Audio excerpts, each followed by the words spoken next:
మేము గత 3 ఏళ్లుగా ఈ క్రైస్ట్ టెంపుల్ సంఘానికి వస్తున్నాం అనమాట. ఇక్కడ వాక్యాలు కూడా చాలా అద్భుతంగా వివరిస్తారు. పాలిమెనల్ గారి డిసిపాలక గాని ఈ రోజు మరి దైవజనులు ఆత్మీయ తండ్రి గారు చెప్పిన వాక్యం మమ్మల్ని ఎంతో బలపరిచింది. ఆధ్యాత్మికంగా ఎలా ఎదగాలి, దేవునికి ఇంకా దగ్గరగా ఎలా రావాలి, ఇంకా దేవుడు రానై ఉన్నాడు, సమీపంగా ఉన్నాడు, మారు మనసు పొందండి అని చెప్పి దైవజనులు వాక్యాన్ని అందించారు. అందుని బట్టి మేము ఎంతగానో సంతోషిస్తున్నాము. ఈ వాక్యం ద్వారా ఎంతగానో దీవించబడ్డామండి.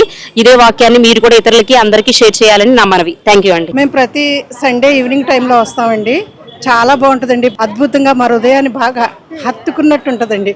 ఈ వాక్యం ద్వారా చాలా స్థిరపడుతున్నాం, కుటుంబాన్ని కట్టుకుంటున్నాం, చాలా సంతోషకరంగా ఉంటున్నాం. అన్నయ్య వాక్యాల ద్వారా, సిస్టర్ గారి పాటల ద్వారా చాలా ఎదుగుతున్నాం. దేవునిలో చాలా బలపడుతున్నాము, ఆత్మలో బాగా ఎదుగుతున్నాము, వాక్యం గురించి బాగా తెలుసుకుంటున్నాము. ఇదివరకు ఇంత లోతైన సత్యాలు, లోతైన ఆత్మీయత మాకు ఉండేది కాదు. ఇక్కడికి వచ్చిన కాడి నుంచి దేవుడు అంటే ఏంటో, దేవునిలో ఎదగటం ఏంటో బాగా తెలుసుకుంటున్నాం. అన్నయ్య వాక్యాల ద్వారా, అక్క పాటల ద్వారా బాగా బలపడుతున్నామండి. ఈ వాక్యం చాలా ఆశీర్వాదకరంగా ఉంది. మన మనసు దేవునికి అప్పగించుకోవాలి, మారు మనసు పొందుకోవాలి. చాలా క్లియర్ గా చెప్పారు. సేవకులకి అదేవిధంగా పాస్టర్ గారికి నా హృదయపూర్వక ధన్యవాదాలు. చాలా బలపడ్డాను. ఎందుకంటే అసలు క్రైస్ట్ టెంపుల్లో వాక్యం అనేది మనం వినంలోనే అసలు చాలా బాగుంటుంది. ఈ వాక్యం వల్ల నేను చాలా బలపడ్డాను. ఈ రోజు అయ్యగారు చెప్పిన వాక్యం వల్ల నేను చాలా అంటే ఎంతగానో అసలు బలపడ్డాను.